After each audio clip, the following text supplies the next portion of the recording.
Hello everyone, কেমন আছো তোমরা? আশা করছি সবাই ভালো আছো। আমিও ভীষণ ভালো আছি। কেন বলো তো?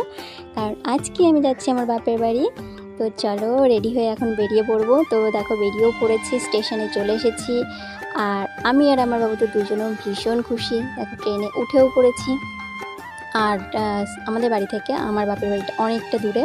তো কলকাতা বাঘাযতীনে আমার বাপের বাড়ি। দেখো তারপর শিয়ালদা স্টেশনেও পৌঁছে গিয়েছি।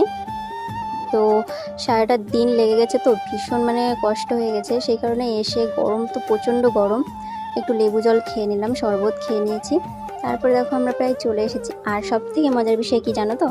আমি আমার বাড়িতে আমার মা, বোন, বাবা কাউকেই বলিনি যে আমরা আসছি, সারপ্রাইজ। সকালে ফোন করেছি ঠিকই, কিন্তু ওদেরকে বলিনি যে আমরা আসছি। এমনি নর্মালি কথা বলছি। দেখো উপরে ওকে বলেছি একটু বাইরে আয়।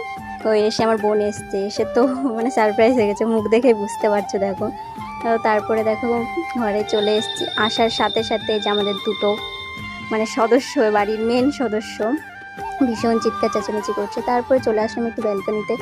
প্রচণ্ড হাওয়া দিচ্ছে, বিকেল হয়ে গেছে। তো আসার সাথে সাথে তো ছেলে শুরু হয়ে গেছে খেলনা। আর আমাদের দোকান আছে, তো সেখান থেকে আসার সাথে সাথে ছেলে ভীষণ ক্যাডবেরি খেতে ভালোবাসে। মাসি খাবার আনা শুরু হয়ে গেছে। তারপরে খাওয়া দাওয়া করে একটু চলে আসলাম ছাদে। আর ছাদে আসার পরে দেখো দুটো কি করছে।